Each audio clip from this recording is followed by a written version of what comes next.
Меня зовут Карен. Я в первую очередь хочу вас всех поблагодарить, что вы сюда сегодня пришли, и поблагодарить всех тех, кто смотрит наш прямой эфир. Сегодня я бы хотел с вами поговорить о индийском кинематографе. Мы назвали это лекцией, но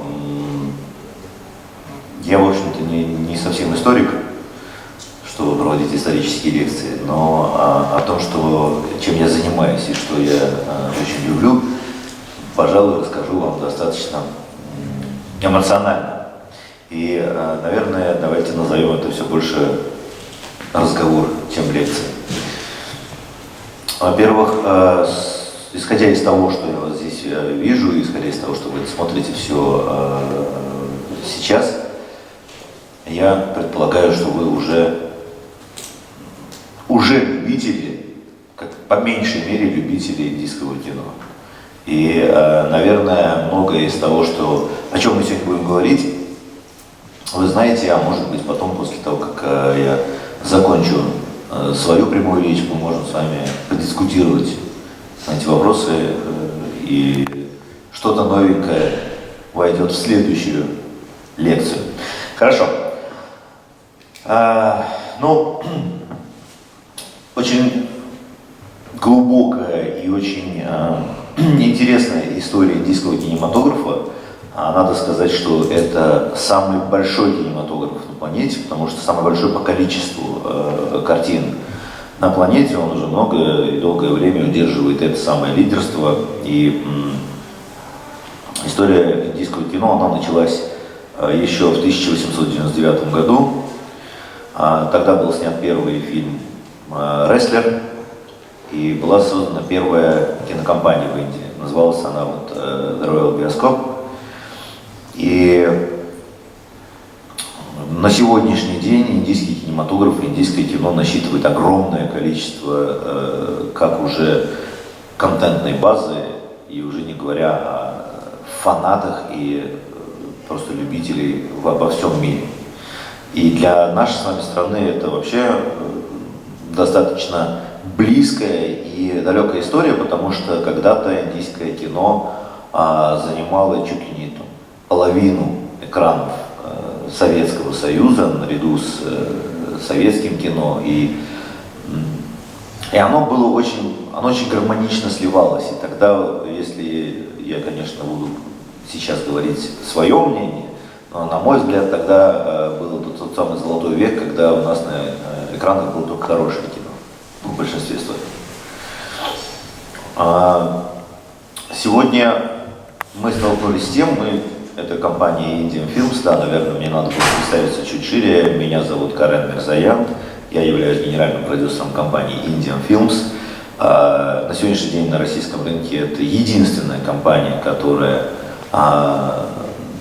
с достаточно большим упорством долго лет привозит и продвигает на наших экранах индийское кино. И первое, с чем мы столкнулись, что, в общем-то, было нам, наверное, ожидаемо и понятно, это побороть стереотипы. Потому что был определенный разрыв между тем, когда индийские фильмы обширно были у нас на экранах, и сегодняшним днем. И очень многие наши зрители были почему-то уверены, что все вокруг развивается, кроме индийского кино. То есть оно осталось на уровне вот этих вот танцев, наивных различных сюжетов и на уровне, скажем так, нереальных драк. Хотя если сейчас посмотреть на те же самые сюжетные линии и даже какие-то такие вот несуществующие, невозможные в плане физики, в плане гравитации вещи в голливудском кино, почему-то тут никто стереотипы не строит. Все говорят, да, классно, это же экшен. И вот одна из наших целей — это сказать, что это тоже экшен, только в этом экшене есть еще много другого, есть много иных ценностей и понятных нашему менталитету вещей, которые очень гармонично ложатся в эти самые сюжетные линии. И еще мы с вами сегодня поговорим о том, самым пресловутым, с чем ассоциируется индийское кино, это, собственно говоря, песни и танцы. Откуда они взялись, почему они взялись и что они вообще принесли.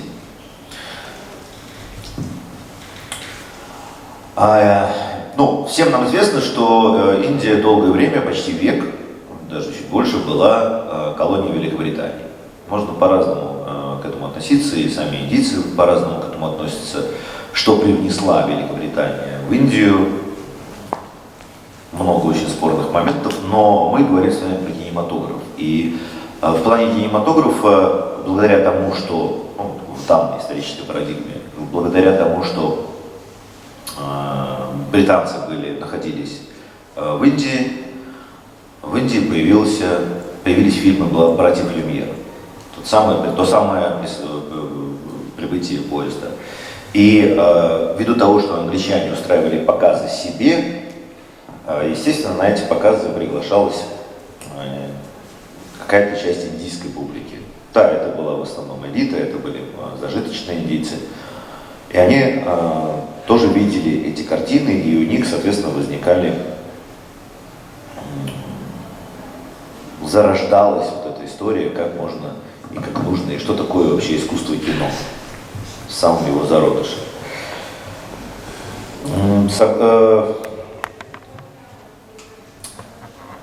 И, собственно говоря, тогда началось развитие. Два фотографа, тогда была развита фотография, вдохновились этими самыми первыми показами фильмов и решили, что, наверное, нужно снимать и делать вот это чудо в Индии. И сейчас, наверное, вернемся обратно пока еще. И, собственно говоря, первый индийский фильм, он был еще пока, так же, как и прибытие поезда, был некой демонстрацией возможности движущейся картинки. Но я сейчас прошу прощения, чтобы правильно произнести имя, я подсмотрю.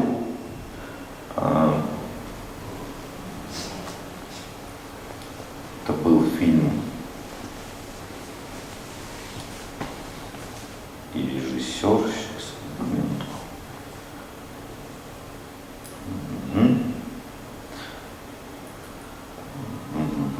Вот. Дадасахеб Пхалке. Это был, собственно говоря, фотограф, который до сегодняшнего дня считается отцом индийского кинематографа.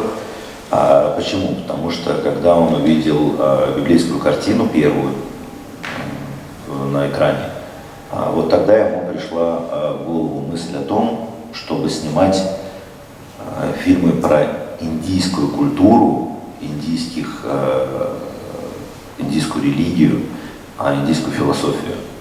И, как выражался он сам, я смотрел на экран, посмотрел фильм дважды и подумал, а будет ли когда-нибудь такое, когда мы сможем увидеть, когда индийцы смогут увидеть свою историю, свою мифологию, свою культуру на большом экране. И он снял такой первый фильм, и он был, конечно же, первым, но не единственным. С этого момента в Индии начали снимать, появилась вот такая история, возможность снимать фильмы про индийскую культуру. Очень быстро стало понятно, что такие картины, они объединяют народ Индии. Они объединяют его в единой культуре, а народностей в Индии достаточно много было, и сейчас их много с разными языками, с некими разными, может быть, местными культурными ценностями, но при этом это был единый народ, и его нужно было объединять. Конечно же, британцы очень быстро поняли, что чем это грозит, к чему это ведет, и тогда в Индии появилась первая цензура. Тогда начали выдавать лицензии на фильмы. Понятно, что никаких критериев не было. По сути, местный шериф мог определить, полезный этот фильм или не полезный этот фильм. Более того, выдавалась лицензия на всю территорию Индии, и в каком-то отдельном штате его мог отменить просто местный шериф, потому что увидел там что-то, что не нужно показывать индийскому народу. И эти правила не только не остановили, вопреки тому, что хотели сделать британцы, развитие индийского кино, но они еще и превратили это кино действительно в оружие восстания, в оружие объединения народов Индии против колонизации. Потому что, и нам тоже это должно быть знакомо, когда режиссеры в условиях каких-то жестких ограничений приходят к тому, что они начинают находить гениальные иносказания. И это становится даже еще более понятным, и потому что одно дело, когда человек увидел, другое дело, когда человек это осознал. Да? Это садится более глубже в его сознании, в его мозгах. И таким образом начали снимать еще более фильмы, которые были завуалированы. Да, они, в общем-то, и были про мифологию, про какие-то классические, на основании мифологии каких-то классических произведений, где-то религия, но все это неминуемо вело к тому, что это все объединяло индийский народ и селило в самосознание этого народа его величие, его культуру, его древность, и, соответственно, сильно отодвигало понятие превосходства белой расы, просто потому что она белая. Да? Понятно, что британцы это понимали, но остановить уже это было невозможно. Но спустя какое-то время кино прекратило быть просто картинкой, и произведения превратились в то, что мы сейчас называем аудиовизуальные, появилось звуковое кино. И это, безусловно, привело к тому, что если мы делали кино без звука, оно было понятно всем, а сейчас у нас появился звук, появился голос, появился язык. А в Индии 20 языков, и даже более 20 языков. Только в 1931 году было снято более 300 звуковых фильмов. Мы до сегодняшнего дня столько не снимаем в год.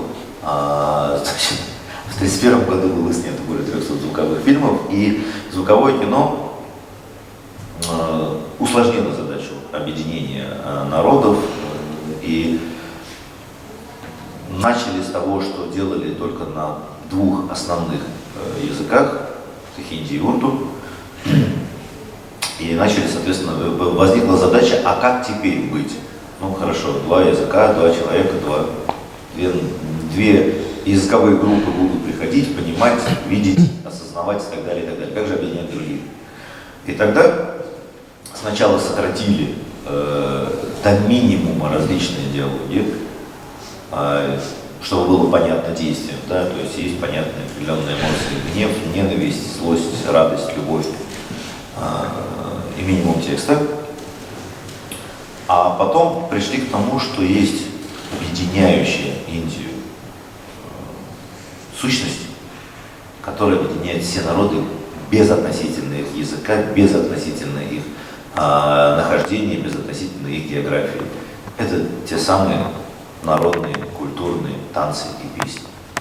Итак, в индийском кино появились, собственно говоря, то, что сейчас мы считаем неотъемлемой частью индийского кино. Танцы и песни у всех этих народов были плюс-минус одинаковые, и всем было понятно, что это кино, оно общее, оно принадлежит всему народу, его надо смотреть, из него надо черпать знания, эмоции, воодушевляться и так далее. Индийское кино в то время становится популярным, и о нем узнает весь мир, и даже многие иностранные актеры приезжают и начинают сниматься в индийском кино. И дальше мы возвращаемся. Наверное, правильно было бы все-таки, как я тут себе отметил, по годам пройтись, да? Значит, Вторая мировая война началась, и она дала больше пространства для протестного индийского кино, а тогда оно в основе своей было протестным. Да? И в 1942-1943 годах была основана Театральная ассоциация людей Индии, IPDA. И ну, все были заняты войной, и поэтому можно было заняться своей идеологией внутри Индии. И создали ассоциацию театральную, которая решала социальные проблемы и с помощью кино, в том числе кино, доносила до граждан их права, их уникальность и жизнь.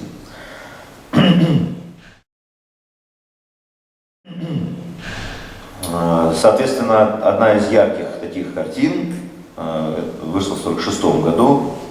Это была лента «Дети Земли». Вот здесь у нас такой ее постер.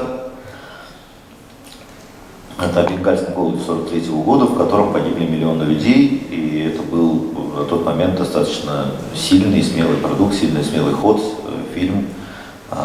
И тогда уже начиналась еще одна эра в индийском кино, еще одна эпоха. Это дружба с Советским Союзом. На самом деле на кино Индии, да, собственно говоря, как и на кино всего мира, но в индийском кино это особо чувствовалось, это особо ярко выражалось, поэтому было понятно. Очень сильно, конечно, влияла политическая обстановка. То есть, будь то пропаганда той же самой колонизации, протест против нее, освобождение от нее. И дальше у нас появляется дружественная идеология. На тот момент дружественной идеологией, как мы все или помним, или знаем, или узнали, да, это была идеология Советского Союза, которая очень сильно поддержала на тот момент Индию. И поддержал ее не только на политическом уровне, но и на уровне развития промышленности, на уровне развития сельского хозяйства и на уровне развития кинематографа. На тот момент многое кино, которое приходило в Советский Союз, было снято на советскую пленку, на советские проектора.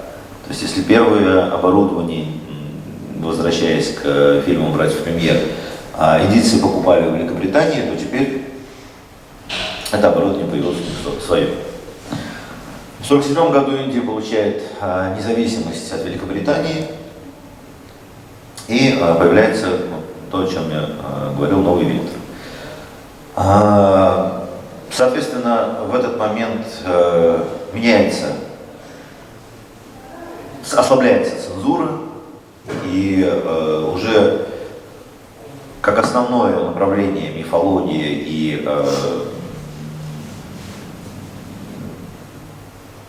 древние сказания и религия изменяются уже на картинки современной Индии на тот момент. Эти картины становятся более, скажем так, интересны не только индийской аудитории, да, не только тем, кто индийскому зрителю, который знает эту мифологию, который знает там, с детства эти писания, а она становится более светским, что ли, кино. И, соответственно, в этом кино появляется уже другой подход, другая материя. И если мы обратимся к фильмам того времени, то мы увидим даже что-то антикапиталистическое в нем, потому что, как правило, антигерой — это кто-то очень богатый, ну и, соответственно, очень злой и очень нехороший человек, да? А главный герой у нас бедный, но при этом с открытым чистым сердцем, и который со всей этой историей борется.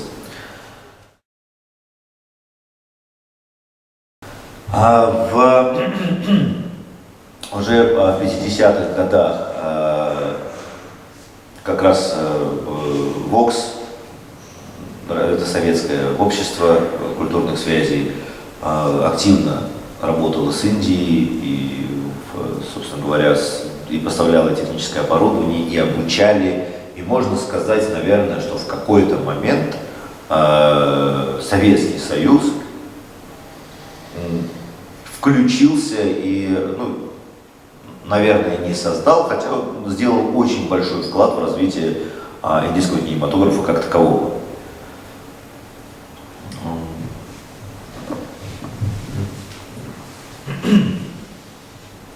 Значит, ну, в 50-е годы это стало еще больше развиваться в Советском Союзе, в то время как Никита Хрущев поддержал позицию Джавахарлала Нехру в отношении неприсоединения ни к одному из блоков, и дружба между Россией и Советским Союзом, ну, Советской Россией и Индией,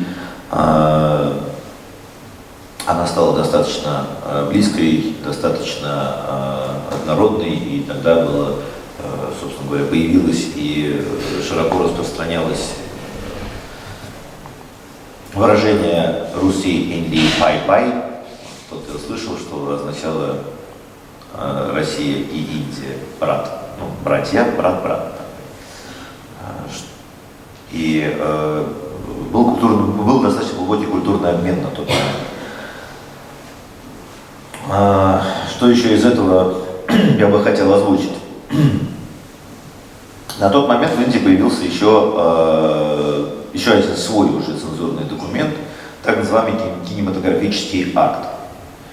И, на мой взгляд, на мой субъективный взгляд, как раз тут начинается что-то, что делает индийское кино до сегодняшнего дня другим и относящимся к классической культуре продуктом.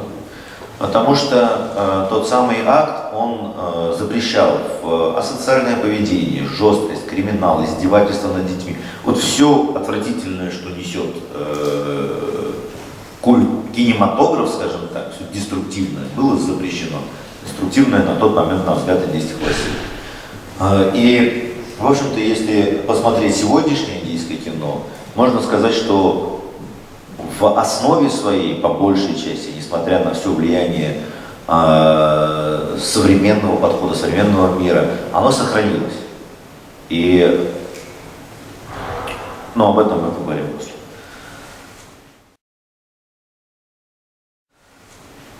Значит, в 60-х годах в Индии был открыт первый институт кино, и там уже начали обучать профессионалов киноиндустрии.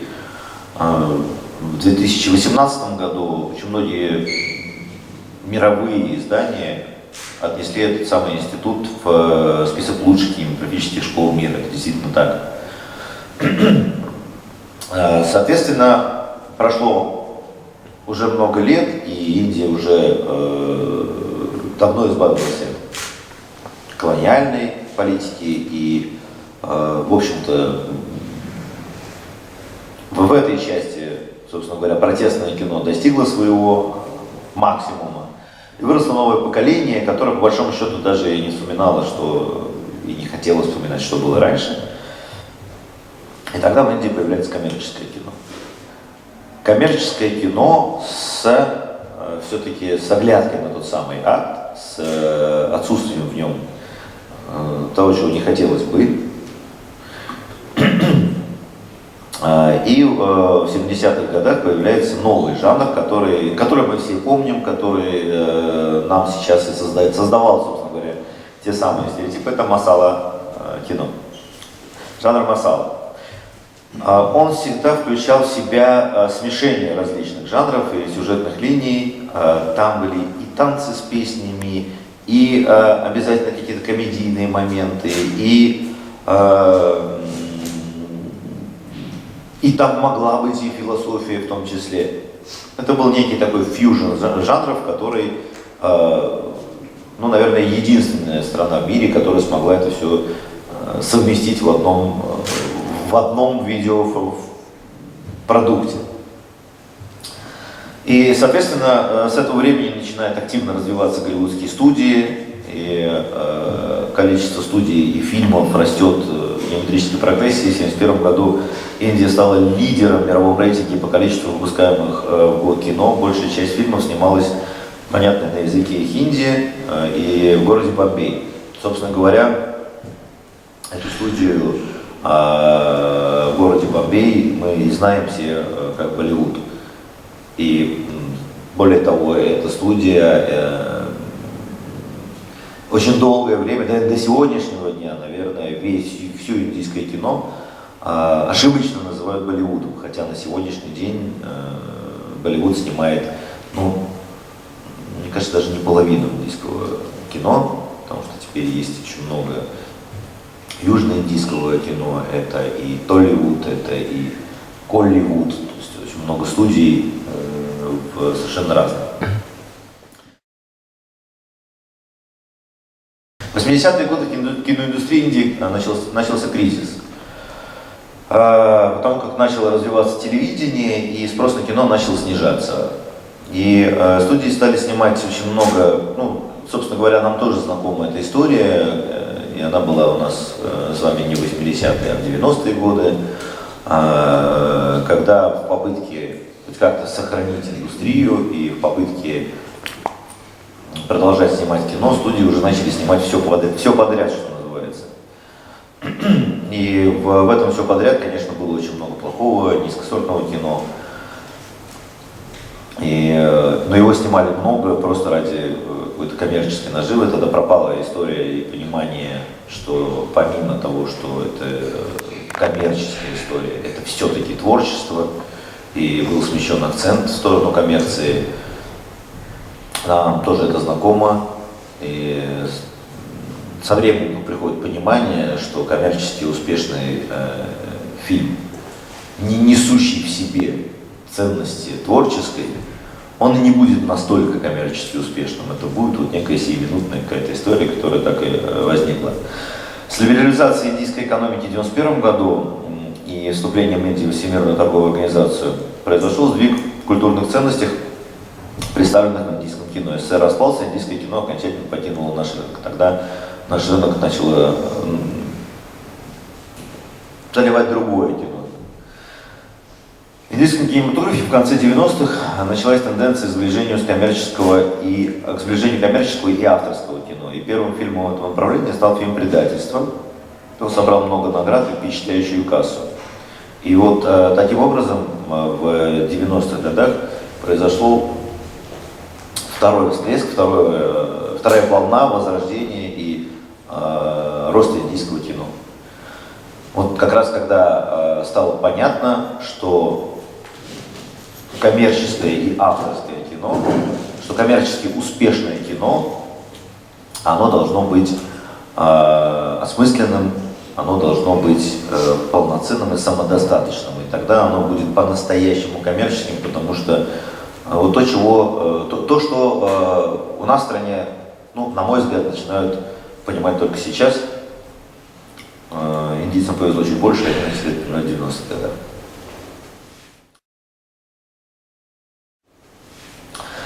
Новые тенденции сыграли на руку в вопросах международного проката. Старое индийское кино делалось с целью развлечь местного зрителя, а новое позволило студиям успешно продавать свой продукт за рубежом. В 2010 году фильм «Дорога» был продан в международный прокат даже раньше, чем в индийский. И с тех пор, собственно говоря, индийское кино до того, как выходит в прокат на территории Индии, оно уже продается во очень многие страны мира. Ну, понятно, что в прокат оно выходит одновременно, но уже на этапе постпродакшена это кино начинает оправдываться как коммерческий продукт, как бизнес.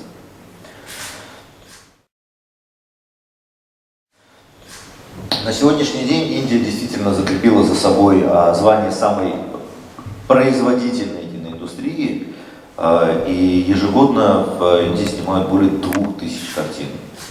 Это за 365 дней. Это создает определенные нюансы и определенные правила рынка. То есть, если в России кино найдет свой экран, свой кинотеатр так или иначе, то в Индии, конечно, самым ценным для кинопроизводителей является тот самый экран, потому что претендентов на него как мест в университет. Да? То есть как претендентов на место в университете очень много фильмов, и поэтому возникают нюансы, и, конечно, демонстратор становится одним из главных игроков целой индустрии.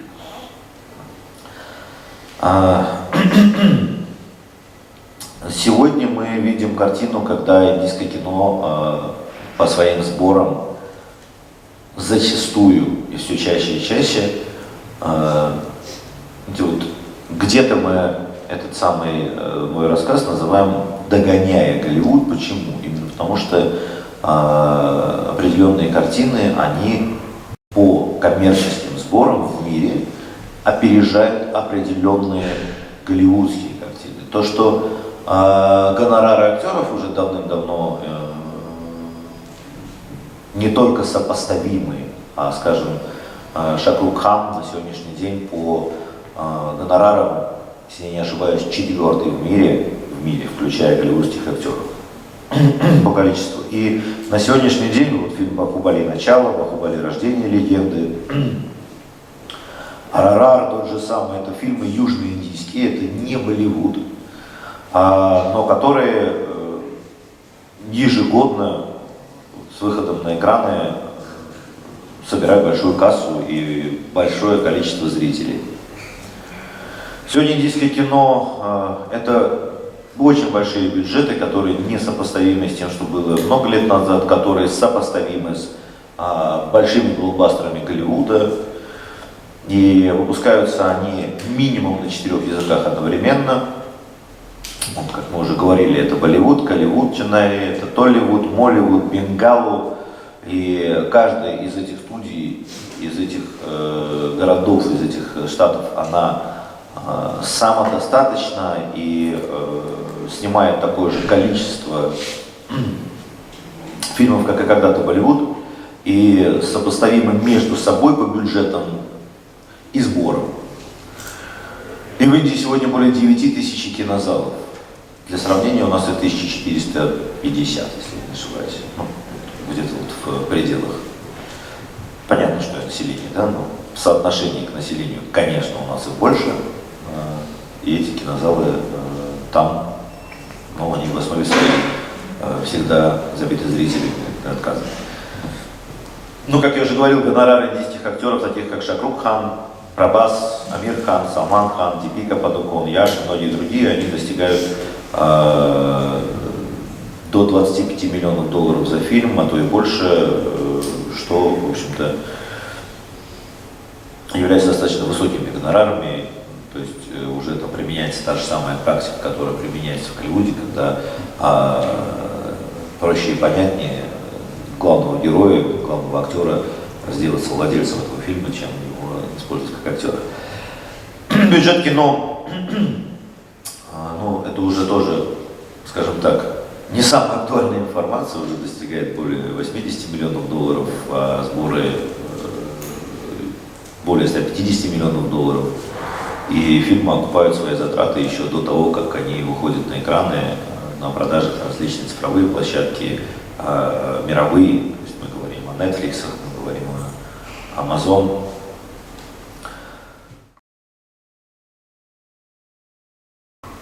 Ну, тут немножко, наверное, про нас. Надо добавить, что мы в 2016 году первые начали, скажем так, первые поверили, что это кино нужно возвращать на наши рынки, что оно нам понятно, что оно понятно нашему зрителю. И было непросто, потому что стереотипы сложились очень серьезные. И потому что, скажем, за последние 30 лет нашей молодежи, нашим зрителям привили, что хорошее — это вот понятие хорошего в другом. И наш путь был непростой, он продолжает быть непростым. Мы доносили до всех и каждого, что такое новое индийское кино, почему это кино нужно, можно и нужно смотреть. И, конечно, ситуация в голливудских студий, ситуация стала, с уходом их из российского рынка, ситуация стала чуть проще. И цифровые площадки на сегодняшний день, все цифровые кинотеатры на сегодняшний день показывают индийское кино, и достаточно успешно. Телевизионные каналы, в частности, фильм, который сегодня будет продемонстрирован «Арарар», он в этом году собрал более 11 миллионов зрителей на телеканале СТС. 11 миллионов зрителей при населении Российской Федерации даже 145 миллионов, это все равно больше, чем 10% зрителей кино. Я уже не говорю про то, что это больше, чем 30% зрителей СТС конкретно. Да? И чуть позже этот фильм впервые, наверное, в истории получил, песня из этого фильма получила Оскар в марте этого года. Такого в индийском кино еще не было. А в июне за больше, чем, получается, 40 лет, впервые на большом экране, в дубляже, в большом прокате вышел фильм «Патхан. Схватка со смертью» с Шахрух Ханом и Дипикой Падукон в главных ролях. И мы продолжаем работать над тем, чтобы вернуть индийское кино на российский рынок. И самое главное, сделать еще и так, чтобы российское кино нашло свое место в сердцах индийских зрителей. И сейчас есть очень много предпосылок на то, чтобы с возвратом всего на груди своя, также и продолжилась история, которая в 1979 году началась, когда был совместный советско-индийский продукт «Приключения Али-Бабы и 40 разбойников», когда и наши актеры, и индийские актеры сделали общий фильм. Это было очень хорошее кино, которое прокатывалось в 2 странах. И, в общем-то, сейчас, на сегодняшний день, уже есть несколько таких проектов, которые реализуются. Хотелось бы еще дополнить, что мы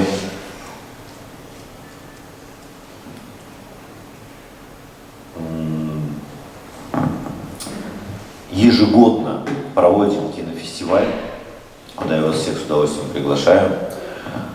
Называется он Indian Film Festival. Проходит он каждый год в конце ноября, начале декабря. Соответственно, в этом году он будет с 23 по 30 ноября происходить. Открытие будет в Москве. Я сейчас, наверное, не буду приоткрывать всю завесу и все сюрпризы, которые ожидают наших гостей фестиваля в этом году, но каждый год мы привозим достаточно популярных индийских актеров, и актрис, режиссеров, и продюсеров, и в этом году это будет также круто, также замечательно, и всех приглашаю на открытие фестиваля, который будет происходить в Москве. А сам фестиваль будет происходить в более чем 40 городах России, как это обычно у нас происходит. Ну и у нас еще планируется в ближайшее время, мы продолжаем выводить на рынок и доносить до нашего зрителя замечательные картины. И я должен сказать, что 19 октября у нас выходит южноиндийский фильм, который называется «Лео». 10 ноября выйдет 3-я часть трилогии с Сальманом Ханом, шпионские истории, это, собственно говоря, Spy Universe.